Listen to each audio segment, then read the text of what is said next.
अस्सलाम वालेकुम student, how are you? आप लोग कैसे हैं सब? होपफुली सब ठीक होंगे। और today I am going to give you the assignment of third chapter. हमारा थर्ड चैप्टर जो था that is solution in suspension. Alhamdulillah, we have completed this chapter, complete explanation, numerical and the example of numericals. Now move towards the assignment. What will be your assignment? Assignment will be about 15 marks and notebook 5 marks. Notebook means कि जिस तरह से हाँ आप लोग school में copies में काम करते हैं इस तरीके से जस्ट बिकॉज ऑफ द कोविड-19 हम आपको स्कूल तो नहीं बुला रहे हैं क्योंकि गवर्नमेंट के इंस्ट्रक्शन हम उसको फॉलो कर रहे हैं, लेकिन आप अपनी कॉपीज़ बेटा ज़रूर मेंटेन करेंगे। क्योंकि जब कॉपी मेंटेन करेंगे, कॉपीज़ में आप लोग लिखेंगे तो आपको अंदाज़ा होगा कि आप राइटिंग स्पीड का भी पता चलेगा, आप यूज्ड टू भी होंगे। तो आपने क्या करना है, जो भी नोट्स लेके जा रहे हैं आप स्कूल से, एवरी वेडनेसडे आप आ सकते हैं, आएंगे इंशाल्लाह ताला एवरी वेडनेसडे 9 to 11। तो वहाँ हम नोट्स भी लेंगे स्कूल से।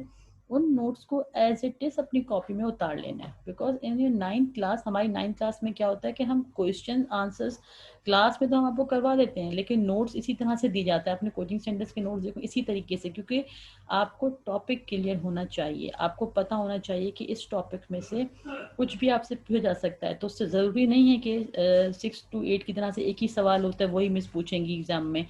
टॉपिक आपको पता होना चाहिए, आपका कॉन्सेप्ट क्लियर होना चाहिए। क्वेश्चंस चेंज होते रहते हैं कि डोंट आस्क अगेन अगेन कि इसमें क्वेश्चंस नहीं है। हेडिंग दीजिए, जो भी टॉपिक है उसकी हेडिंग, एक्सप्लेनेशन साथ में लिखी हुई है, उसको एक्सप्लेन उसको लिख लीजिए और अपनी नोटबुक मेंटेन कीजिए। और 3 चैप्टर वी हैव कंप्लीटेड।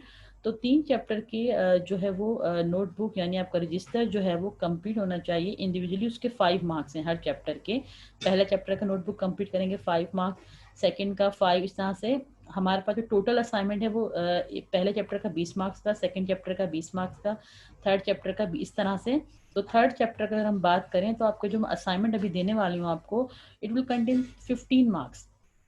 वो आप क्या करेंगे, लूज पेपर्स में बना लेंगे, एक फाइल मेंटेन कर लें, उसमें आप असाइनमेंट बना लें, वो 15 मार्क्स का होगा। और नोटबुक जो कि आप एवरी वेडनेसडे हमसे चेक करवाने के लिए लेकर आएंगे वो 5 मार्क्स की होगी। तो टोटल मिला के इंडिविजुअली जो चैप्टर्स होंगे उनके 20 मार्क्स के असाइनमेंट होंगे। अब अगर हम यहाँ पे बात करें हमारे third chapter solution and suspension की असाइनमेंट की, तो यहाँ पर मैंने आपको न्यूमेरिकल दिए हैं। इन न्यूमेरिकल को सॉल्व करेंगे, होपफुली कोई डिफ़िकल्टी नहीं होगी और होनी भी नहीं चाहिए, क्योंकि मैंने आपको बहुत क्लियर, बहुत आसान लफ्ज़ों में और एग्जांपल्स के साथ, अदरवाइज एक ही एग्जांपल होती है बुक में, लेकिन मैंने आपको 2-2 या फिर कहीं पे 3 भी एग्जांपल के साथ समझाया हुआ है। तो होपफुली कोई डिफ़िकल्टी नहीं होगी आपको। और अगर इन केस कोई डिफ़िकल्टी होती भी हो तो आप मूव कर जाइए अगेन लेक्चर्स की तरफ, दोबारा उन लेक्चर्स को सुनिए, फिर असाइनमेंट सॉल्व कीजिए। एंड इस बात की कोशिश कीजिए कि असाइनमेंट जो भी आपसे पूछा जा रहा है वो नोट्स में से देख के ना लिखें। मतलब आप लेक्चर सुनने के बाद देखें कि आपने कितना उस पे जो है उससे सीखा है, इसकी अपनी सेल्फ असेसमेंट करें कि मुझे कितना मैंने सीखा, या मैंने कितना याद किया, या मैंने न्यूमेरिकल के हवाले से कितना समझा, फिर उसको सॉल्व करें। अगर गलत हो जाता है तो कोई मसला नहीं है, दोबारा उसको सॉल्व कर लीजिए, तो इंशाल्लाह ताला कोई मसला नहीं होगा। अब हम असाइनमेंट की बात करें थर्ड चैप्टर की, that is a solution in suspension, उसका असाइनमेंट नंबर 3 यानी थर्ड चैप्टर के हवाले से असाइनमेंट नंबर 3 है।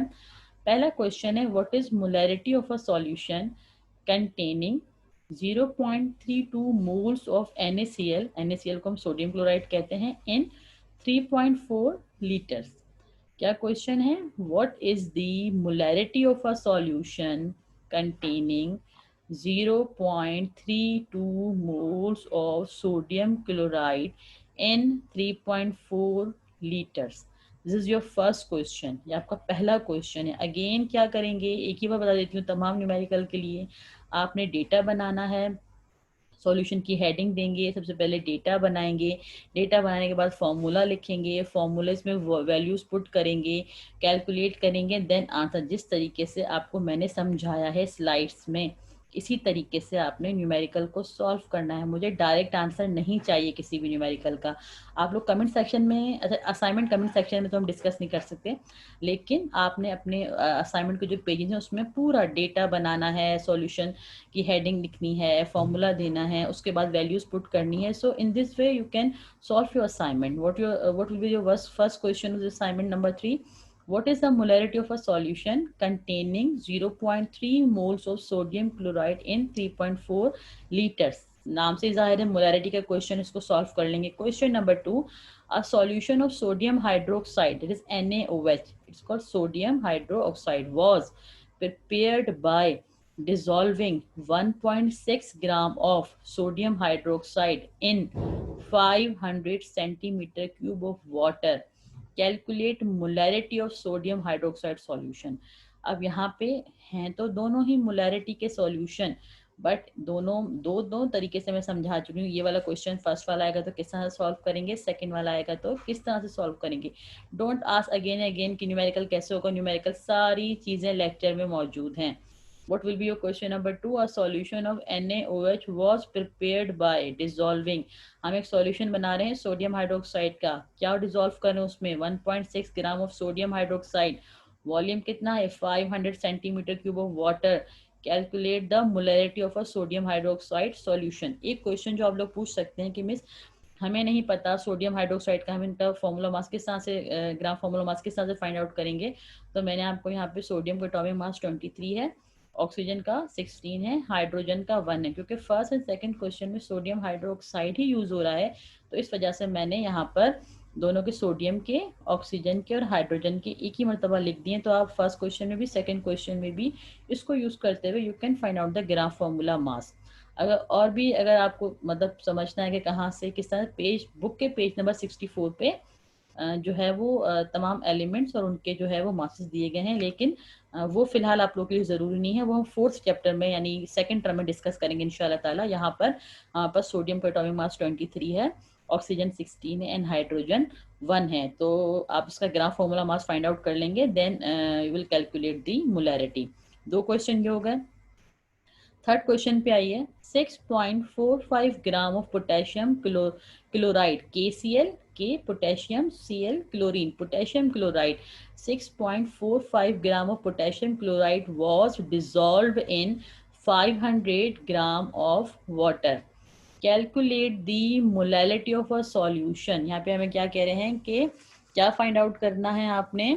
6.45 ग्राम, यहाँ पर एक थोड़ी सी मैं अभी करेक्शन कर दूं, यहाँ पर 500 जो है वो किलोग्राम है वाटर के, ठीक है। यहाँ पर 500 किलोग्राम है वाटर के, नॉट ग्राम। तो क्या है यहाँ पे? 6.45 gram of potassium chloride was dissolve in 500 kilogram of water. Calculate the molarity of a solution. और यहाँ पे एटॉमिक मास दिए गए हैं। यहाँ पर जो है वो पोटेशियम जो है वो 39 है पोटेशियम क्लोराइड का, और क्लोरीन जो है 35.5 है, ठीक है। तो ये आपका यहाँ पे क्वेश्चन हो गया किसका? That is the molality.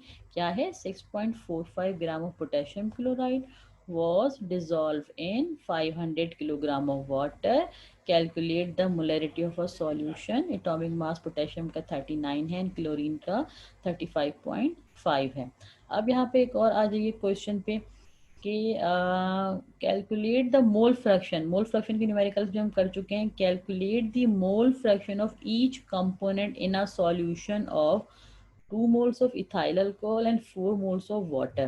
आपने मोल फ्रैक्शन कैलकुलेट करना है। उसमें बस दो चीज़ें हैं, एक हमारे पास इथाइल अल्कोहल के मोल्स दिए गए हैं जो कि 2 मोल हैं, 2 मोल्स हैं, और यहाँ पर वाटर के मोल्स दिए गए हैं 4 मोल्स हैं। इस आपको अगर याद हो कि मैंने जब आपको मोल फ्रैक्शन के न्यूमेरिकल करवाए थे तो मैंने आपको अलग अलग यानी इथाइल अल्कोहल का जो है वो यानी 2 स्टेप में न्यूमेरिकल होगा, कहने का मकसद ये है।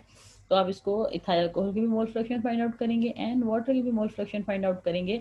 तो ये आपका न्यूमेरिकल हो गया किसका? मोल फ्रैक्शन का। तो इस तरह से मैंने आपको जो 4 न्यूमेरिकल कराए हैं, परसेंटेज का, मोलैलिटी का एंड मोल फ्रैक्शन का, सबकी मैंने एक एक एग्जाम्पल यहाँ पे मैंने आप लोग को दी है। तो इंशाल्लाह ताला होपफुली कोई डिफ़िकल्टी नहीं होगी। और अगर होती है तो आपके बुक में भी पूरे न्यूमेरिकल सॉल्व किए गए हैं। बुक में 109, 110, 111 एंड 112 पे सब न्यूमेरिकल जो है वो सॉल्व किए हुए हैं आपके टेक्स्ट बुक में, तो आप वहाँ से भी देख सकते हैं। ये हो गए 4 न्यूमेरिकल जो हम लोगों ने डिस्कस किए हैं एग्जाम्पल के साथ। वही आपका जो है वो वैल्यू सिर्फ चेंज कर दी गई हैं और आप जो है उसको सॉल्व करेंगे बहुत अच्छे तरीके से। अब आ जाइए क्वेश्चन नंबर 5 पे, गिव रीजंस। हमारे पास प्रीवियसली जो बोर्ड का पेपर आता है उसमें आप लोगों से रीजंस भी पूछे जाते हैं। तो जो चैप्टर्स जिन जिन चैप्टर्स में रीजंस हैं बनते हैं वहाँ से मैं आप लोगों से पूछ रही हूँ असेसमेंट इसमें टेस्ट में। तो सबसे पहले आप बता दीजिए, solubility of a gas increase with pressure. तो आप इसका रीजन है, रीजन 3 या 4 लाइनों से ज्यादा नहीं होना चाहिए, 3 लाइनें या 4 से ज्यादा नहीं। आप पूरा पूरा पेज या पूरे पूरे पैराग्राफ नहीं लिखेंगे रीजन में, रीजन 3 लाइनें 4 लाइनें इनफ, इससे ज्यादा नहीं होगा। Solubility of a gas increase with pressure, तो हम सब डिस्कस कर चुके हैं सॉल्युबिलिटी के टॉपिक में कि सॉल्युबिलिटी ऑफ गैस क्यों इंक्रीज होता है प्रेशर के साथ। तो जो भी इसका रीजन है 3 या 4 लाइनों में आप उसका इसका आंसर देंगे कि solubility of a gas increase with a pressure, ये किस तरीके से होगा, आप इसको आंसर देंगे रीजन 1 का। Number 2, saturated solution of ethyl alcohol and water can not be made. अब यहाँ पे मैं आपसे पूछ रही हूँ कि हम अगर सैचुरेटेड सॉल्यूशन, मैंने आपको बताया है कि how we can prepare saturated solution, तो अब यहाँ पे आपने ये बताना है कि saturated solution of ethyl alcohol and water क्यों नहीं बना सकते। जब मैंने आपको सिखाया है कि how we can prepare the saturated solution, तो अब यहाँ पे मैंने रीज़न पूछा है आपसे कि अगर मैं इथाइल अल्कोहल और वाटर को यूज़ करूँ तो मैं इनको क्यों नहीं बना सकती, इसका आप रीज़न देंगे। आप ये नहीं लिखेंगे सैचुरेटेड सॉल्यूशन इस तरह से बनाते हैं, नहीं, आप ये बताएंगे कि अगर मैं आपसे कह रही हूँ कि सैचुरेटेड सॉल्यूशन इथाइल अल्कोहल का और वाटर का बनाइए तो ये क्यों नहीं बन सकता, ये तो आप इसके रीज़न देंगे। 3 या 4 लाइन से ज़्यादा रीज़न नहीं होने चाहिए। होपफुली आप लोग को यहाँ तक समझ में आ गया होगा। ये आपका पूरा असाइनमेंट है 15 मार्क्स का, 5 मार्क्स आपके थर्ड चैप्टर के कंप्लीट करने के हैं कि आप उसको अपने नोटबुक में कंप्लीट करेंगे और वेडनेसडे को आके मुझसे चेक करवा लेंगे और असाइनमेंट मेरे पास आके जमा करवा देंगे। सेकेंड थिंग ये कि किस तरह से बनाना है असाइनमेंट बहुत बार बता चुकी हूँ, अगेन मैं रिपीट कर रही हूँ आप लोग के लिए कि आपने क्या करना है, फुल स्केप पेपर्स ले लें बेटा, कंप्यूटर्स पेपर्स ले लें, उस पर ऊपर मेंशन करें कि केमिस्ट्री, आप नाम मेंशन करें सबसे पहले, उसके बाद जो है वो केमिस्ट्री लिखिए, चैप्टर का नाम लिखिए, असाइनमेंट नंबर 1 2 3 जो भी आप जमा करवा रहे हैं उसको लिखिए, उसको फाइल में जो है वो फाइल अप कीजिए और नीट एंड क्लीन असाइनमेंट बनाइए और टीचर्स के पास सबमिट करवा दीजिए। 9th क्लास की टर्न वेडनेसडे है 9 to 11, आप वहाँ पे आके हमारे पास असाइनमेंट जो है वो सबमिट करवा सकते हैं। तो होपफुली कोई डिफ़िकल्टी नहीं होगी आप लोगों को, और सब कुछ मैंने डिटेल समझा दिया है, तो होपफुली आई होप कोई डिफ़िकल्टी होगी नहीं इंशाल्लाह ताला। So best of luck. और जो है वो एक काम और कीजिएगा, साथ साथ इसको समझ में आ रहा है आप लोग के असाइनमेंट भी बना रहे हैं, कोशिश कीजिएगा असाइनमेंट को कॉपी ना करें, खुद बनाएं। नोट्स में से देख देख के असाइनमेंट नहीं बनता, असाइनमेंट इज़ योर टेस्ट। तो आप खुद बनाएंगे यानी खुद देखेंगे कि मुझे कितना याद हुआ या मैंने कितना सीखा। सेकेंड थिंग आप लोग ये करेंगे कि इसको याद करना भी स्टार्ट कर दें, लर्निंग स्टार्ट कर दें फर्स्ट चैप्टर से, तो इंशाल्लाह ताला आप लोग के लिए आसानी हो जाएगी फर्स्ट टर्म के लिए। और best of luck for your assignment. Thank you so much बेटा।